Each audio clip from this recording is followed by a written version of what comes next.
सचिन, एकदम भारी इम्प्रेशन पडेल बघ. जगाला फक्त विनर्स माहिती असतात बेटा.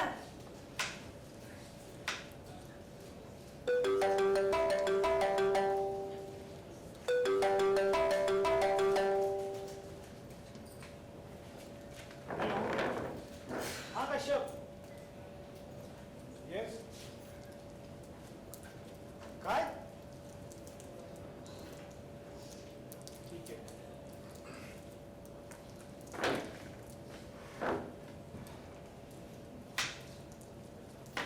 ऐक. काय झालं?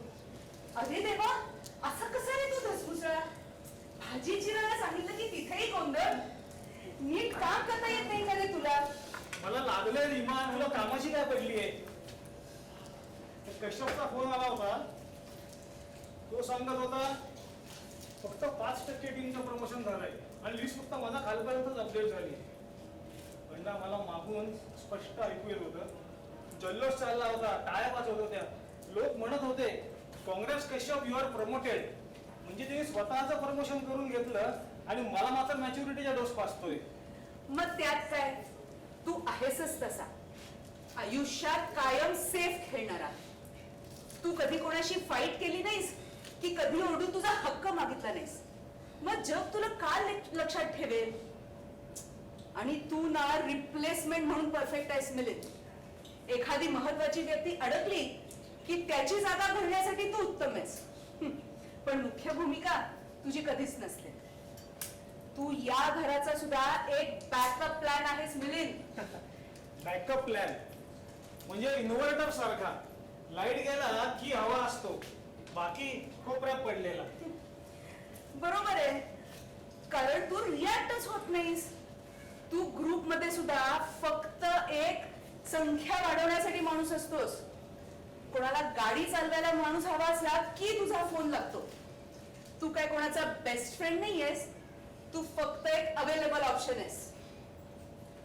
स्टेपनी, ऑप्शन, पर्याय किती शब्द आहेत ना माझ्यासाठी. या घरचा फक्त एक स्टेपनी.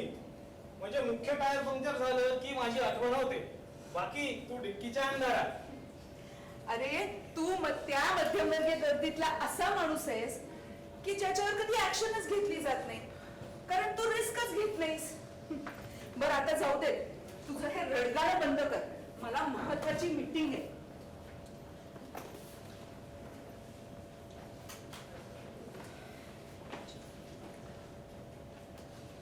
आज पहिल्यांदा जाणवतोय की मी माझ्याच आयुष्यात एक राखीव खेळाडू बनून राहिलोय, जो फक्त पॅव्हिलियन मध्ये बसून इतरांच्या शतकावर टाळ्या वाजवायला जन्माला आलाय.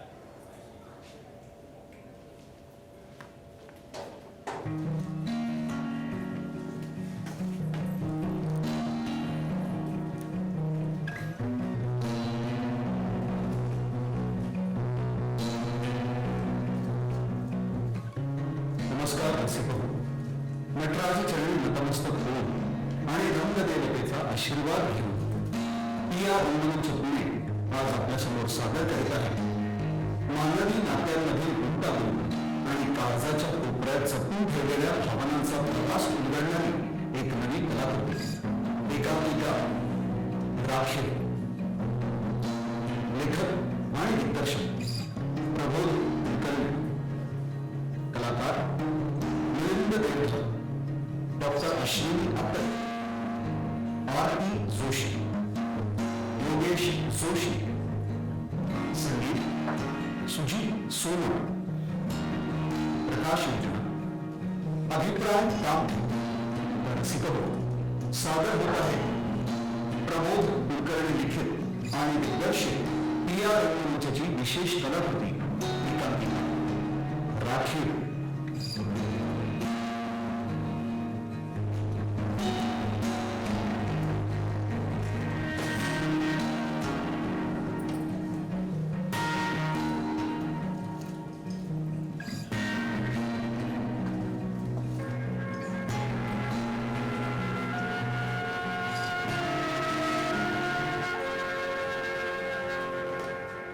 वक्त ने किया क्या हसी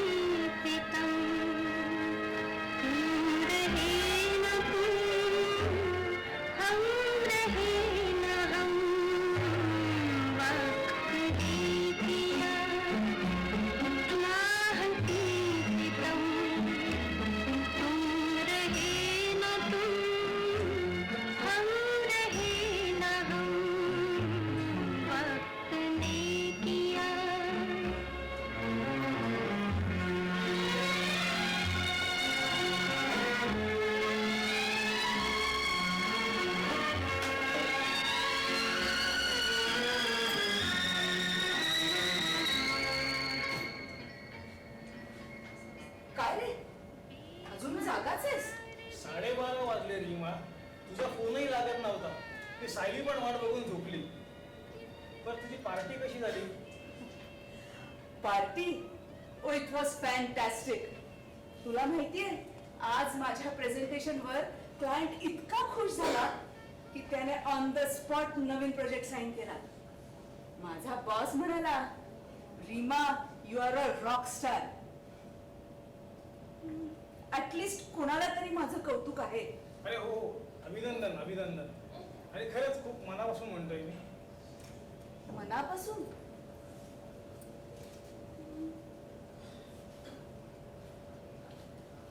पण तुझ्या आवाजात ते दिसत नाहीये मिलिंद.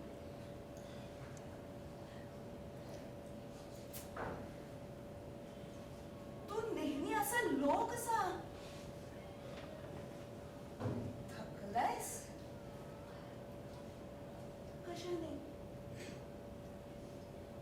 भाजी चिरून की सायलीच्या स्कूल व्हॅनची वाट बघून?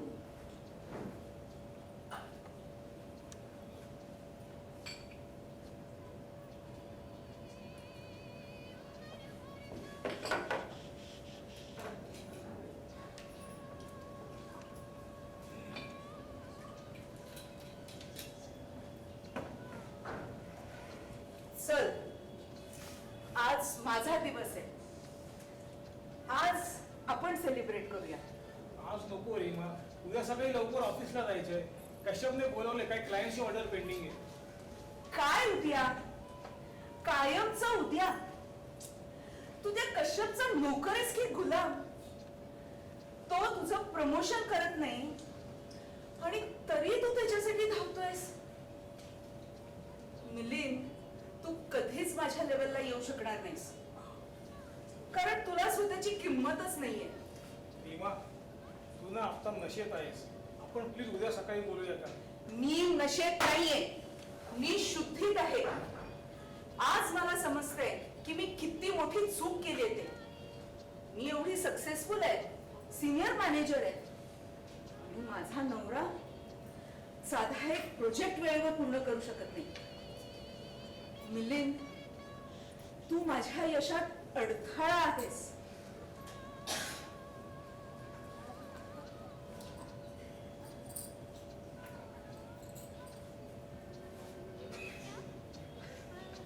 ऐक ना मिलिंद, प्लीज, तुझी गरीब बिचारी वृत्ती मला नकोय. काय झालं? असं लांब का जातोयस? आज तुझी एवढी सक्सेसफुल बायको तुझ्या समोर उभी आहे, तुला तिचं कौतुक नाही वाटत? तुला माहितीये, माझ्या ऑफिसमध्ये माझ्या एका शब्दावर लोक नाचतात, पण इथे तू साधं अभिनंदन नीट म्हणत नाहीयेस. रीमा, तू शुद्धीत नाहीयेस. नको हे सगळं. आपण उद्या बोललो तर नाही चालणार का? दिया, कशाला? तुला भीती वाटते का? की तुला असं वाटतंय की मी विकत घेतलंय तुला? मिलिंद, तू इन्व्हर्टर आहेस ना? मग आज मला तुझी गरज आहे. दे ना मला प्रकाश. ठीक आहे रीमा, तू म्हणशील तसं. शांत हो. रीमा, रीमा,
कॉलेजचा बेफिकीर बंडखोर मिलिंद कुठे गेला? तुझं ते कुरळे केस तो रुबाब कुठे गेला? तू इतका शांत आणि असा कॉर्पोरेट कसा झालास? तुझे ते गाजलेले लेख, तुझे ब्लॉग्स, तुझं लिखाण सगळं बंद केलंस की काय? सगळ्यातून इतकी वर्ष पूर्णपणे गायबच झालास. हो, लग्न झालंय, एक मुलगी आहे सायली. विमा एका एजन्सीमध्ये सिनियर प्रोजेक्ट मॅनेजर आहे. बरं चाललंय. सोशल मीडिया, आपले कॉलेजचे मित्र सगळ्यातून गायबच झालास रे. आणि तुझ्या निखळाचं काय? सध्या दुसऱ्या नावाने प्रकाशित करतोयस. अजूनही मुली मागे लागतील म्हणून लपून ठेवले स्वतःला. मिलिंद, तुझे शब्द म्हणजे आमची ताकद होती रे. नाही ग, सध्या सगळं बंद आहे बघ. फक्त कॉलेज टू ऑफिस आणि घर टू ऑफिस आणि ऑफिस टू घर चालू आहे. अरे मी तुला एवढे प्रश्न विचारते पण एक साधी फॉर्मॅलिटी म्हणून तरी माझी चौकशी कर ना. कशी आहेस मीरा? कुठे होतीस इतकी वर्ष? हे असं एखाद्या अनोळखी माणसासारखं का वागतोस माझ्याशी? हो सांग ना, कसे आहेस? घरचे कसे आहेत? नवरा मुलं ते काय करतात? कोणीही नाहीत. अजूनही मी स्वतंत्र आहे. गेल्या 5 वर्षापासून साहिल बरोबर लिव्हिंग मध्ये राहते. तो एका मीडिया हाऊसमध्ये क्रिएटिव्ह डायरेक्टर आहे ना. तू नीट बघितलंस का माझ्याकडे? काही फरक जाणवतोय माझ्यात? अजूनही तशीच दिसते का रे मी? तुला आठवतंय कॉलेजमध्ये असताना कॉलेजच्या कॅन्टीन मध्ये तू तासून तास माझ्या सौंदर्यावर बोलायचंस आणि आज एक साधी कमेंटही नाही. अगदी ती आणि तशीच. ऐक ना, तुझा जॉईनिंगचा दिवस आहे. तुझं प्रेझेंटेशन असेल ना. All the best. इतका फरक झालास मिलिंद? मी तुला अजूनही त्याच ओळखीने शोधतेय. तू मात्र तुझ्या कामाच्या फाईलजवळ मला लपवतोस. तुला माहित आहे न्यूझीलंडच्या त्या थंडीत सुद्धा तुझ्या कवितांची ऊब घेऊन मी जगलीये. आणि आज साधी ओळखही देत नाहीयेस. मिलिंद, तू असं एखादं त्रयस्थासारखं का बघतोयस माझ्याकडे? अरे मीरा, तुझी एम. तुला आठवत नसेल कदाचित पण कॉलेजच्या शेवटच्या दिवशी तू म्हणाला होतास, मीरा तू जिथे कुठे असशील ना तिथे माझे शब्द तुला शोधत येतील. तुझे ते शब्दच कुठे गेले रे? का त्यांनाही तू ऑफिसच्या कपाटात लॉक करून ठेवलेस? मीरा, शब्द जेव्हा पोट भरू शकत नाहीत ना तेव्हा ते हळूहळू मरू लागतात. तू ज्या मिलिंदला शोधतेस ना तो त्या शेवटच्या दिवशी तिथेच राहिला आणि आता तुझ्या समोर जो आहे ना तो फक्त एक एम्प्लॉई आहे. अरे पण तुला एकदाही असं वाटलं नाही का आपण कुणाला तरी शोधलं पाहिजे? सोशल मीडिया, व्हॉट्सअप, एक साधा मेसेज. मी किती वेळा तुझे जुने लेख शोधले, तुझ्या नावाचे ब्लॉग चेक केले. मला वाटलं तू एखादा मोठा साहित्यिक झाला असशील आणि तुझ्या पुस्तकाच्या प्रकाशनाला मी भारतात येईल. पण तू इथे कोणाच्या तरी प्रमोटेड फाईल्सवर सह्या करत बसलास. ही तुझी स्वप्न होती का मिलिंद? स्वप्न स्वप्न हे श्रीमंतांच्या टोचले असतात मीरा. माझ्याकडे ना आता फक्त डेडलाईन उरलेल्या आहेत. जसं मी तुला सांगितलं की रीमा एका एमएनसी मध्ये सिनियर प्रोजेक्ट मॅनेजर आहे. सो तिला काम असं खूप ताण असतो. त्याच्यामुळे घरचं आणि सायलीचं सगळं मलाच बघावं लागतं. त्याच्यात एक कविता वगैरे कुठून सुचणार? अरे रीमा मिलिंद, तुझं अस्तित्व कुठे यात? तू रीमाचा नवरा होण्याआधी तू मिलिंद होतास. तुला माहित आहे मी न्यूझीलंड मध्ये असताना तासनतास समुद्र किनाऱ्यावर उभे असताना तुझं पावसाचं गाणं गुणगुणायचे. तुझ्या त्या शब्दांनी मला 7 समुद्रा पार सोबत दिली. आणि आज तू म्हणतो तुझे शब्द रेशनच्या यादीत संपलेत. या सगळ्याला खूप उशीर झालाय मीरा. तू आता इथे HR हेड आहेस आणि आपण आता ऑफिस मध्ये आहोत. Milind, HR head? मिलिंद, मला तू जवळचा आहे म्हणून मी बोलतीये. बर, तुझा नंबर तर देशील ना? आणि मी कॉल केला तर उचलशील ना? नाहीतर रीमा रागवेल म्हणून माझा नंबर स्पॅम मध्ये टाकशील. नाही असं कसं. तू फोन कर मला, पण आता मला खरंच खूप काम आहे. मिलिंद, चहा सुद्धा एकटा प्यायला लागलायस? मला सध्या विचारलं सुद्धा नाही. तुला आठवतंय कॉलेजमध्ये आपल्याकडे पैसे नसायचे तेव्हा एक कटिंग चहा मागून दोघं अर्धा अर्धा शेअर करायचो. तेव्हा खिशातल्या पैशांपेक्षा एकमेकांची सोबत जास्त महत्वाची होती. आणि आज मी इथे समोर असून मला विचारलं सुद्धा नाहीस. तो कॉलेज मधला अर्धा चहाचा कप आणि तुझी ती सोबत आता फक्त आठवणीतच उरलायत का रे? सोबत महत्वाची असते मीरा, पण काळ काळ हा त्याहून जास्त क्रूर असतो. तू जा आता, तुझं प्रेझेंटेशन असेल. All the best. एक मिनिट. ऑल द बेस्ट मला नाही, तुला हवंय. तुला जास्त गरज आहे त्याची. मी माझं आयुष्य माझ्या अटींवर जगते, पण तू मात्र तुझ्याच आयुष्यात. जाऊ दे ते सोड. पुन्हा भेटूच आपण. आता मी आली आहे ना, तुला अजिबात रिझर्व राहू देणार नाही.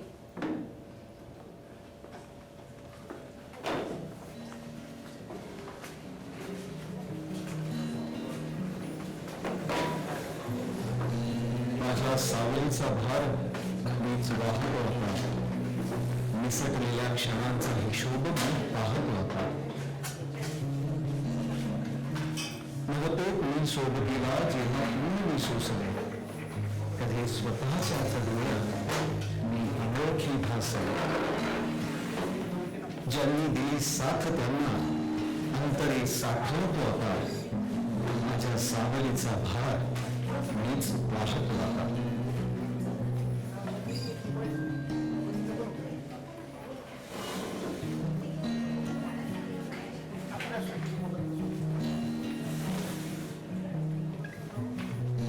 माझ्या सावलीचा भार मीच वाहत होता. निसटलेल्या क्षणांचा हिशोब मी पाहत होता. नवतेत मी सोबतीला जेव्हा पूर्ण मी सोसले, कधी स्वतःच्याच डोळ्यात मी अनोळखी भासले. ज्यांनी दिली साथ त्यांना अंतरे साठवत होता. माझ्या सावलीचा भार मीच वाहत होता.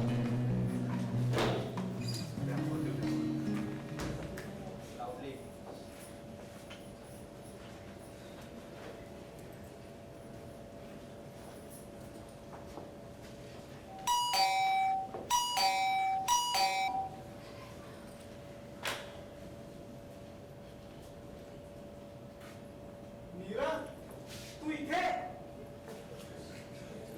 हो मिलिंद, अरे पाहुणे आलेत आणि तू त्यांना दारातच उभं केलंस. या ना मीरा, प्लीज कम इन.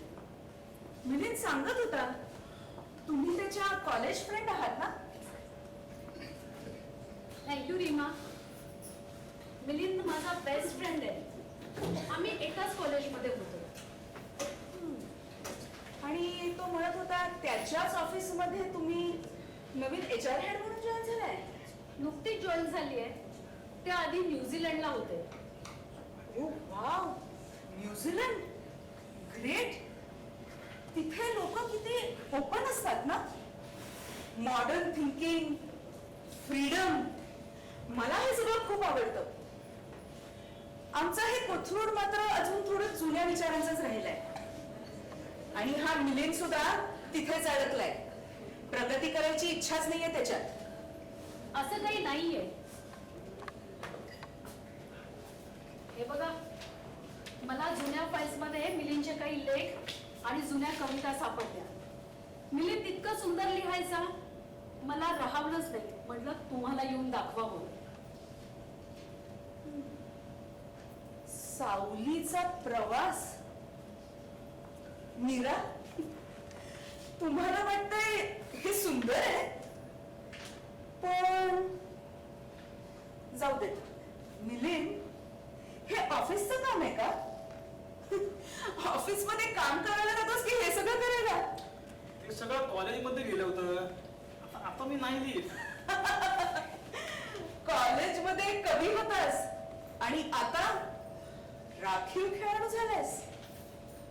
घर, मुलं, जबाबदाऱ्या या कशाला यायला वेळ नसतो. हा मीरा, तुम्ही यशस्वी आहात म्हणून तुम्हाला याचं कौतुक वाटत असेल, पण लग्नानंतर या माणसाबरोबर संसार करणं किती कठीण आहे हे मलाच माहित. अधुऱ्या स्वप्नांची सावली. वा मीरा, तुम्ही या रद्दीसाठी इथे वेळ काढून आलात. तुम्हाला ऑफिसमध्ये कामाचा ताणतणाव नाहीये वाटतं. ज्याला तुम्ही रद्दी म्हणताय त्या शब्दांमध्ये मिलींचा आत्मा आहे.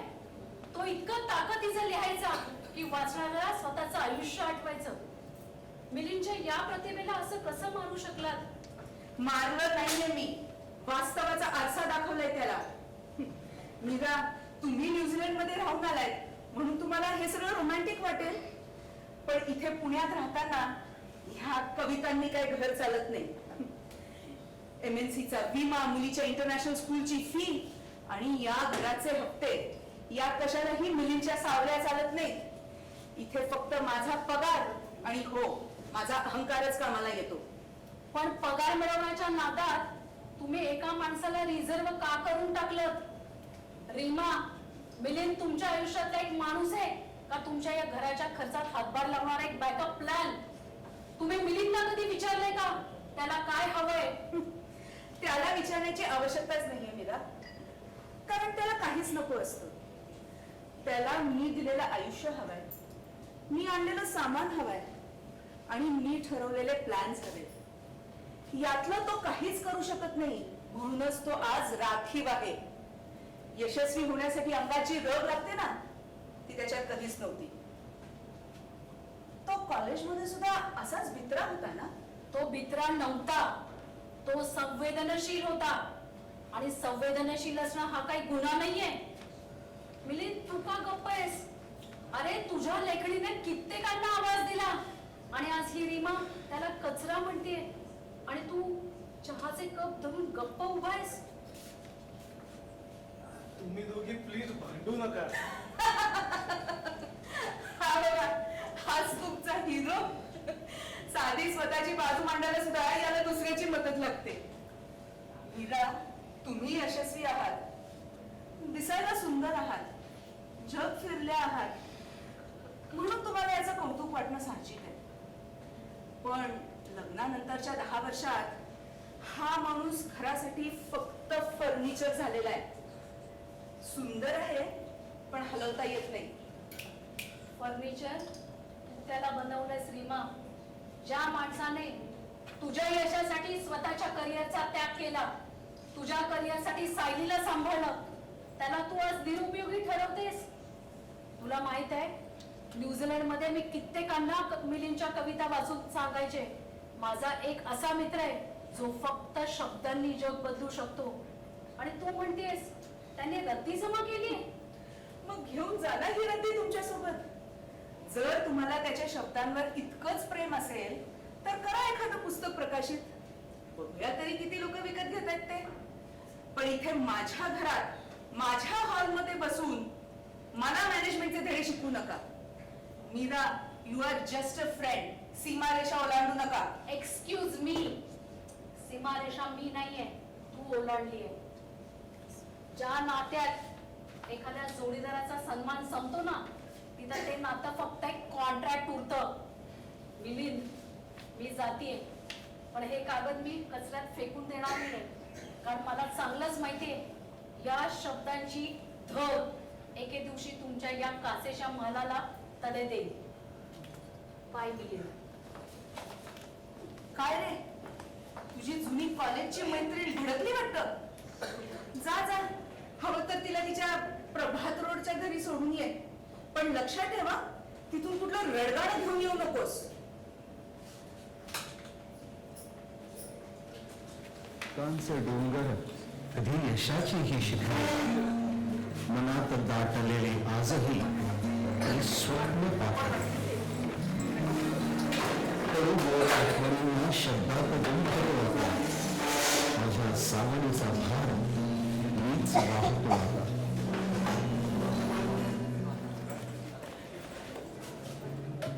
कधी चुकांचे डोंगर, कधी यशाची ही शिखरे, मनात दाटलेले आजही ही स्वप्न पाखरे. कडू गोड आठवणींना शब्दात गुंफतो आता. माझ्या सावलीचा भार मीच वाहतो आता.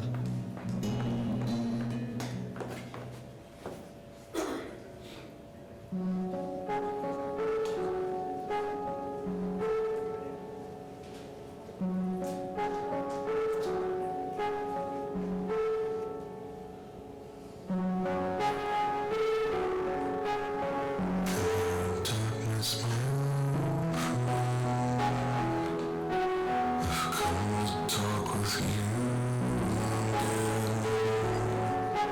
because a vision softly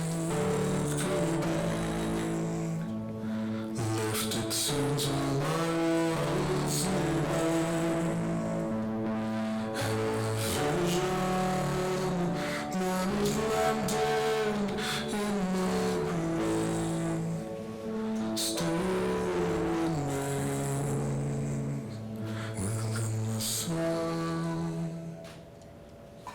काय मॅडम काय चाललंय? अजून अजून त्या मुलींच्या घरचा विचार करते काय तू? कसं शक्य आहे साहिल? एखादी व्यक्ती स्वतःच्या जोडीदाराला इतकं कसं तुच्छ लेखू शकते? त्या रीमाच्या लेखी मिलिंद म्हणजे फक्त घराचे हप्ते भरणारा आणि एक भाजी आणणारा यंत्र आहे. अरे तिने माझ्यासमोर त्याच्या कवितांना रद्दी म्हटलं. अगं शांत हो. हे बघ, तू म्हणलीस म्हणून मी कविता वाचल्या. हे शब्द साधे नाही आहेत. आजच्या जगात कॉर्पोरेट मजूर बनलेल्या प्रत्येकाची गोष्ट हे शब्द सांगतायत. माझ्याच सावलीचा भार मीच वाहतो आता. वाह, क्या बात आहे. मला काहीतरी करायचंय. मला काहीतरी करायचंय माझ्या मिलिंदसाठी. त्याचं मला हा माणूस असा हरवून जाण्यासाठी जन्मलेला नाहीये. मला ना त्याच्यासाठी खूप काही करायचंय. अगं शांत हो. तू विसरली का? मी आता माझ्या कंपनीमध्ये क्रिएटिव्ह डायरेक्टर आहे. लोकांची मनोरंजनाची नस मला पक्की माहिती आहे. आपण ना या कवितांचे रील्स करू आणि ते सगळीकडे पब्लिश करू आणि त्याला नाव द्यायचं रिझर्व्ड प्लेयर, एक राखीव खेळाडू. अरे पण मिलिंद तयार होईल का? त्याला त्या रीमाची खूप भीती वाटते. अगं त्याला आता सगळं सांगायचंच नाही. आपण हे सगळं अनामिक पद्धतीनं प्रकाशित करायचं. एकदा का त्याचं नाव सगळीकडे झालं ना की त्याची त्यालाच किंमत कळेल आणि त्याच्या घरच्यांना पण कळेल. तू कर एक काम, तू फक्त मला व्हॉइस ओव्हर दे. बाकी एडिटिंग, ब्रँडिंग, पब्लिशिंग सगळी जबाबदारी माझी. आपण लगेच कामाला लागू. येस, आत्ताच करू आपण. तू एडिट कर, मी व्हॉइस ओव्हर देते. डन. थँक्यू साहिल. तुम्हाला समजून घेतलं हेच माझ्यासाठी खूप आहे. अगं मिलिंद जरी तुझा मित्र असला तरी त्याचं टॅलेंट ही आता आपली जबाबदारी आहे. डोंट वरी, आपण कामाला लागू. चल.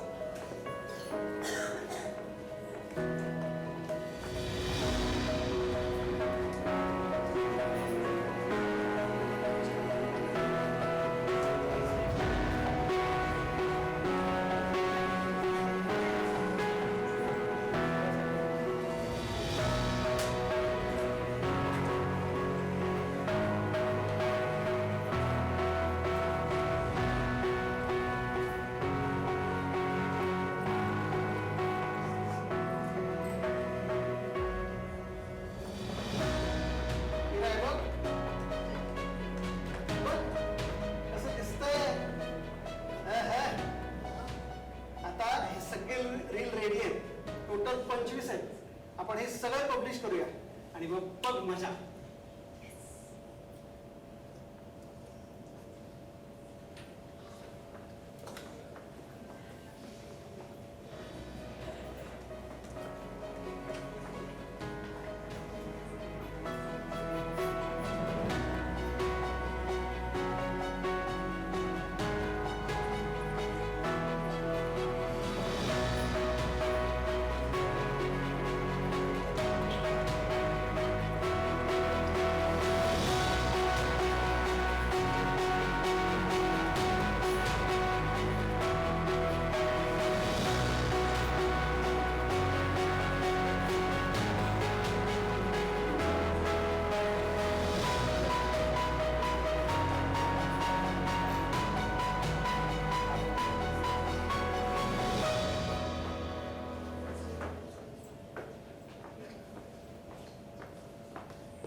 आहेत, हे लाखांच्या वर व्ह्यूज आहेत. सगळेजण विचारतायत की हा अनामिक लेखक कोण आहे. काय सांगतोयस मिलिंद? तुला अजूनही जग ऐकायला उत्सुक आहे. तुझे शब्द कचरा नाहीत, ते कोणाची तरी जगण्याची उमेद आहेत. अगं पण ही बातमी आता आपण मुलींना सांगायला हवी. त्याला हे सांगायला पाहिजे की तो आता एक राखीव खेळाडू उरलेला नाहीये. मी त्याला सांगणार आणि हा माणूस असा हरवून जाण्यासाठी जन्मलेला नाहीये.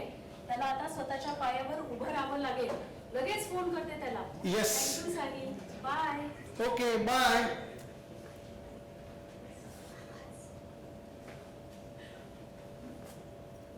हॅलो. हॅलो मिलिंद. हा बोल. मिलिंद, मला ना श्वास घ्यायला खूप त्रास होतोय. मी कशी बशी ऑफिसमधनं घरी आली आहे. मला ना आता डोकं पण खूप दुखतंय. मला खूप भीती वाटते रे. काय अगं असं अचानक काय झालं? तू डॉक्टरांना फोन केलास का? नाही, मला फोन धरायलाही हातात त्राण नाहीये. आणि आता ना मला खूप एकटं वाटतंय. प्लीज ये ना. मला काहीतरी झालं तर? तू शांत हो, तुला काही होणार नाहीये. ते मी निघालो इथून, तू फक्त 10 मिनिटं धीर धर. दरवाजा उघडा ठेव, मी पोचतोच आहे.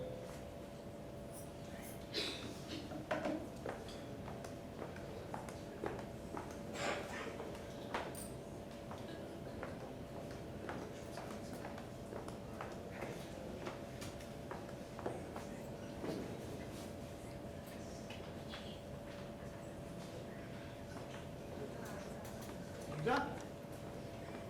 काय झालं? मीरा, तुला काहीच झालेलं नाहीये.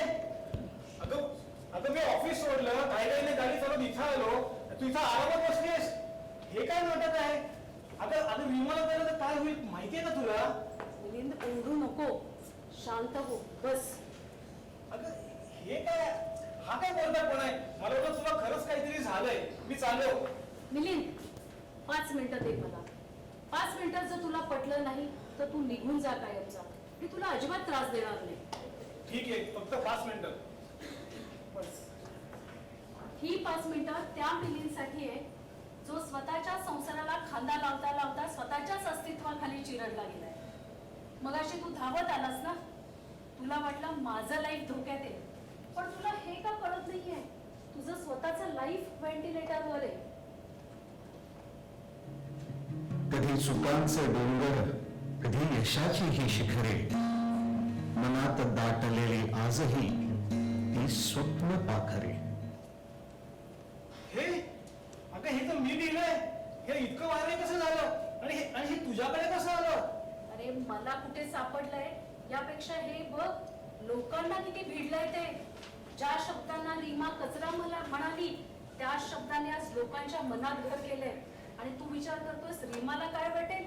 कधी हा विचार केलायस का की लोकांना काय वाटतंय ते? मिलिंद, तू आजपर्यंत एक रिप्लेसमेंट म्हणून जगलास. कधीतरी ओरिजिनल म्हणून जगून बघ. या सगळ्याला खूप उशीर झालाय मीरा.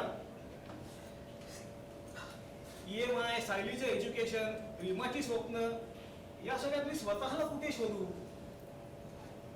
अरे उशीर तेव्हा होतो जेव्हा श्वास थांबतो. जोपर्यंत तुझं हृदय धडधडतंय आणि तुझ्या हातात पेन धरायची ताकद आहे तोवर काहीही संपलेलं नाहीये. लिही मिलिंद, लिही. जे आजपर्यंत सोसलंय ते सगळं बाहेर येऊ दे. रीमासाठी तू एक बॅकअप प्लॅन, स्टेपनी, सबस्टिट्यूट, राखीव सगळं काही असेल, पण तुझ्या कथेचा तूच हिरो आहेस. लिही मिलिंद, लिही. जे काही आजपर्यंत भोगलंयस, अनुभवलंयस, तुझे अपमान, तुझी घुसमट, तुझी स्वप्न सगळं बाहेर येऊ दे. ही 5 मिनिटं त्यासाठी होती.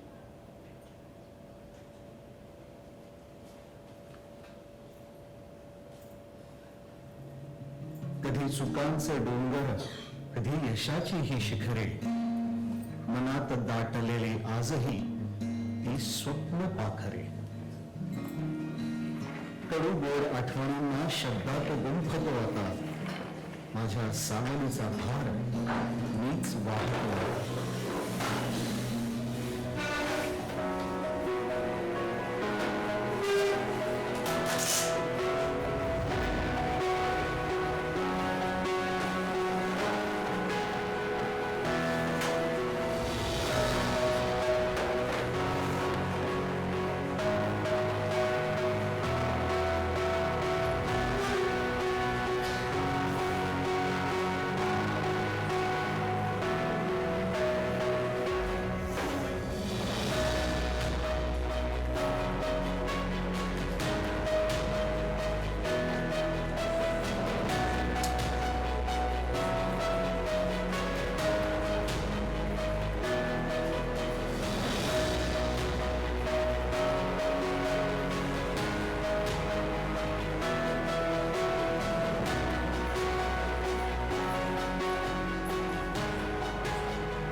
कितीही गडद असला तरी शब्दांची खिडकी पुरेशी असते. मिलिंद, हे काय नवीन नाटक सुरू केलं रे? गेले 2 महिन्यांपासून बघतेय, रात्री अपरात्री काय टाइमपास चालू असतो तुझा? ऑफिसचं काम असतं तर प्रमोशन तरी झालं असतं. इथे घराचे हप्ते थकले, सायलीच्या ऍडमिशनचा विषय आहे आणि आमचे लेखक महाशय शब्द जुळवण्यात मग्न आहेत. पण लक्षात ठेवा, हे तुझ्या कविता लेखांनी घर चालत नसतं. तू फक्त एक सबस्टिट्यूट आहेस.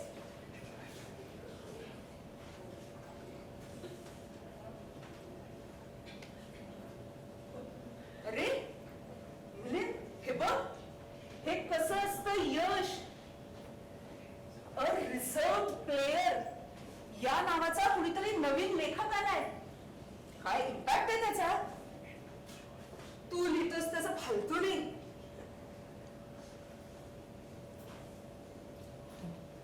कदाचित त्या लेखकाला पैशांपेक्षा शांतता जास्त महत्वाची असेल. शांतता माय फुट. मध्यमवर्गीयांची हीच अडचण असते. यश मिळवायची लायकी नसते आणि मग शांततेच्या गप्पा मारतात.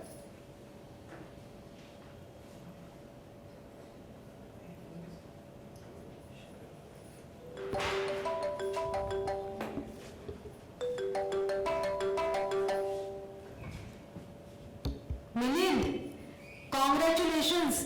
तुला आनंद यात्रेचा बेस्ट इन्फ्लुएन्सर अवॉर्ड जाहीर झालाय. फिल्म प्रोड्युसर तुझ्या दारात उभे. तुला आता तुझी ओळख उघड करावीच लागेल. तू तू तू आहेस तो नवीन लेखक, राखीव खेळाडू. तू आहेस? होय मीरा, ज्याला तू कचरा म्हटली होतीस ना, तोच हा राखीव खेळाडू. पण तुझं म्हणणं बरोबर आहे. मला पैशांपेक्षा स्वतःची जागा राखून ठेवणं हे जास्त महत्वाचं वाटलं. आता तुझ्या टोमणमध्ये पण मी स्वतःला शोधू शकतो.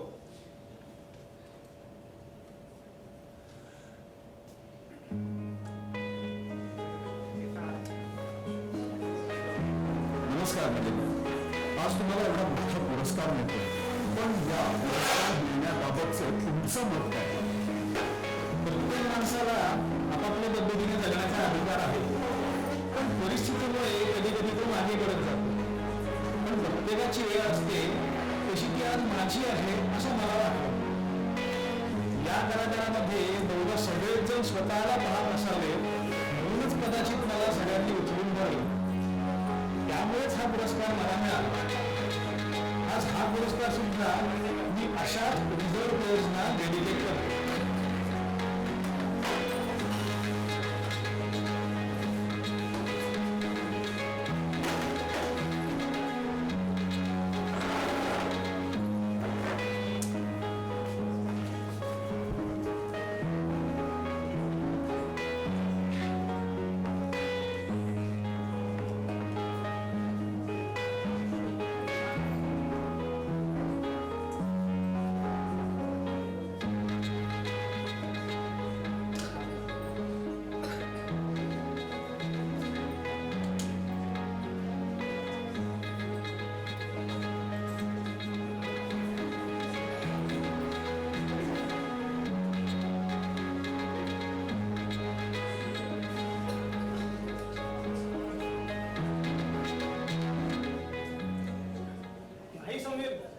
पुढच्या आठवड्यात एका कार्यक्रमासाठी जयपूरला आहे. तू माझा PR नेहाशी बोलून घे. तीच माझे सगळे कोलॅबोरेशन बघते. मिलिंद, आपण आज जेवायला बाहेर जायचं करे? आमच्या ऑफिसचा एक इव्हेंट आहे आणि तिकडे प्रमुख पाहुणे म्हणून तुला बोलवलंय. माझ्या बॉसला तुला भेटायची खूप इच्छा आहे रे. शक्य नाही रीमा. संध्याकाळी एका प्रोडक्शन हाऊस सोबत माझी महत्वाची झूम मीटिंग आहे आणि तसंही तुझ्या पार्ट्यांमध्ये सबस्टिट्यूट म्हणून जाण्यात मला आता काही रस राहिलेला नाही. मिलिंद, त्या दिवशी मी जरा रागाच्या भरात कामाचा ताण होता म्हणून. राग की सत्य रीमा, ज्या शब्दांनी पोट भरत नाही असं तू म्हटली होतीस त्यांनी आज एक अख्खं साम्राज्य उभं केलंय. माझी एक सोशल मीडिया पोस्ट तुझ्या अख्ख्या महिन्याचा पगारापेक्षा महाग आहे. मिलिंद, तुला मी आता नकोशी झाली का रे? नकोशी नाही रीमा, पण मी आता तुझ्या कमांडच्या आवाक्या बाहेर गेलोय. राखीव खेळाडू आता मैदानाचा कॅप्टन झालाय आणि कॅप्टनला कोणाच्या सल्ल्याची गरज नसते.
I see trees of green, red roses too. I see them bloom for me and you, and I think to myself, what a wonderful world.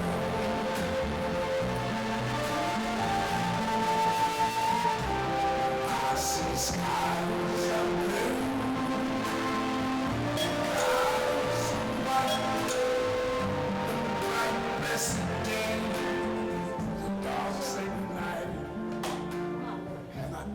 Myself, what a wonderful world.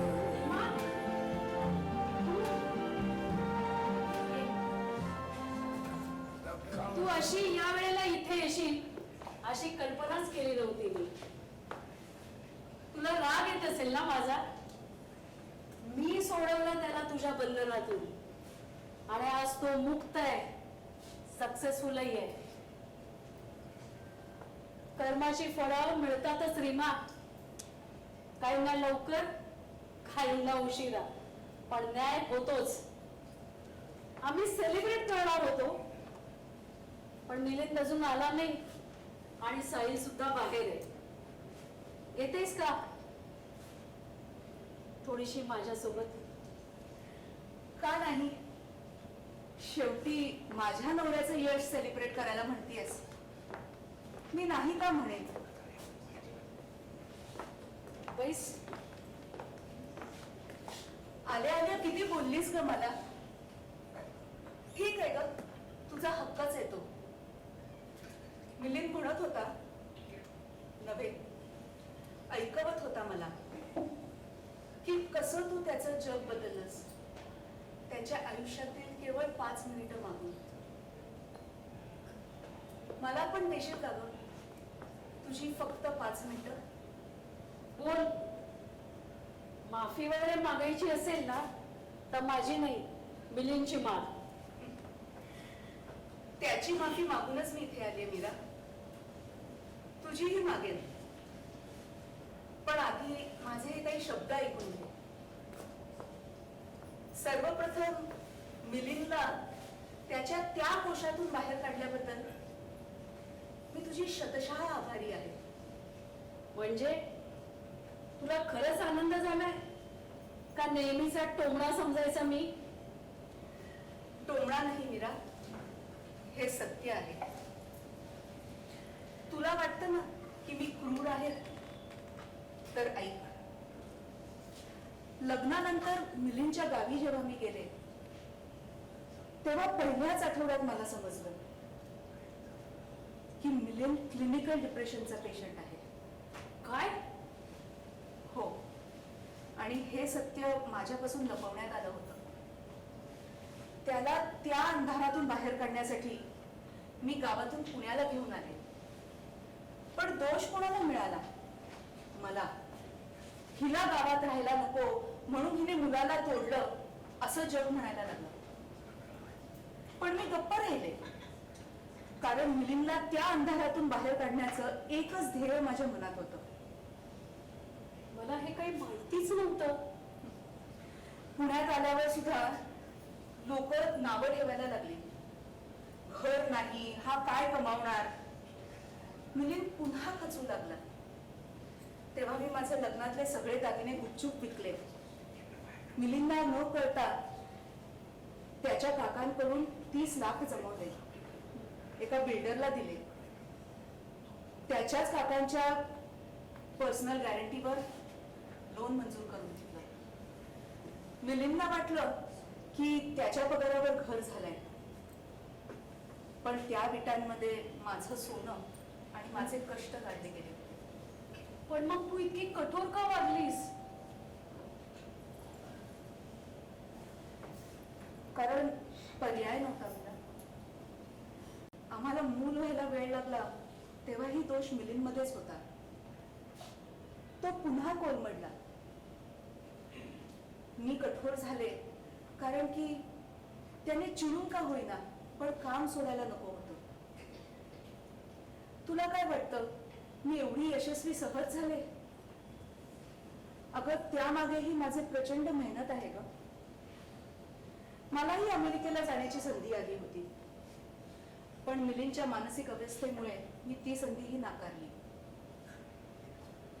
त्याच्या सोबत राहण्यासाठी मी इथे भारतातच राहिले. आणि अगं सायलीनी जेव्हा शाळेत माझा हिरो म्हणून मिलिंदचं नाव घ्यायचं म्हटलं तेव्हा मी तिला ते घेऊ दिलं नाही.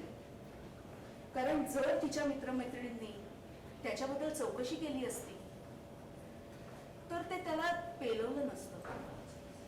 मी मिलिंदच्या कमकुवतपणाचा भार माझ्या मुलीवर पडू दिला नाही. मी त्याला पार्ट्यांमध्ये नेत नसे, कारण तिथल्या यशस्वी लोकांच्या गर्दीत त्याच्या शांत स्वभावाची चेष्टा झाली असती. त्याला त्या वातावरणापासून वाचवण्यासाठी मी स्वतः विलग झाले. आणि तुला माहितीये मीरा, आज जेव्हा तो यशस्वी झालाय, जेव्हा मोठमोठ्या व्यासपीठावर त्याचे सत्कार होतात, तेव्हा त्याच्या भाषणात तो आई वडिलांचं नाव घेतो, बहिणीचं नाव घेतो, सायलीचं नाव घेतो, अगदी तुझं आणि साहिलचं नाव तो कृतज्ञतेने घेतो. पण त्या यादीत रीमा कुठेच नसते. त्या फ्रेम मध्ये मला जागा नसते. पण मला वाईट वाटत नाही, कारण मी सबस्टिट्यूट आहे आणि याची जाणीव मला सुरुवातीपासून आहे. राखीव खेळाडूची गरज संकटकाळी असते. टाळ्यांच्या कडकडाटात त्याला विंगेतच उभं राहायचं असतं आणि हेच माझं नशीब आहे. पण हा तुझ्यावर खूप मोठा अन्याय आहे. न्यायाची अपेक्षा तेव्हा असते मीरा, जेव्हा प्रेम नसतं. तू वचन दे मला, तू हे गुपित त्याला सांगणार नाहीस. तू आता त्याच्या आयुष्यातली हिरोईन हो आणि मी आता विंगेत जायला तयार आहे. मी आता राखीव खेळाडू बनून विंगेत जाते. प्लीज हे गुपित आपल्या दोघातच राहू दे. हो रीमा, तू काही काळजी करू नकोस. प्लीज मला वचन दे, तू हे त्याला कधीच कळू देणार नाहीस. त्याला कधीच कळू देऊ नकोस की रीमा त्याच्यासाठी स्टेपनी बनून जगली. त्याला असं वाटू देत की त्याने हे सगळं यश त्याच्या हिमतीवर मिळवलंय. प्लीज प्लीज मला एवढी मदत कर. नक्कीच. Take care. थँक्यू मीरा. निघते मी आता.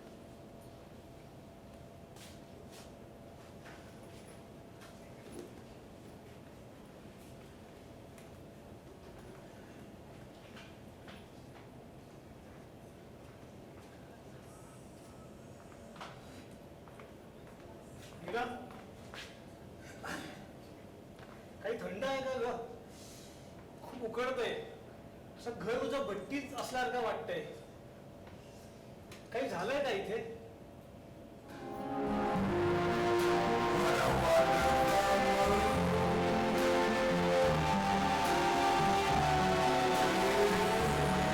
Since I think to myself,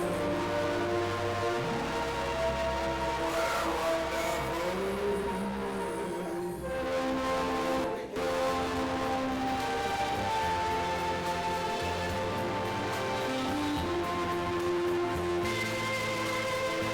मानवी नात्यांमध्ये गुंतागुंत आणि कागदाच्या कोपऱ्यात जपून ठेवलेल्या भावनांचा प्रवास उलगडणारी एक नवी कलाकृती. एकांकिका राखी. लेखक आणि दिग्दर्शक प्रबोध कुलकर्णी.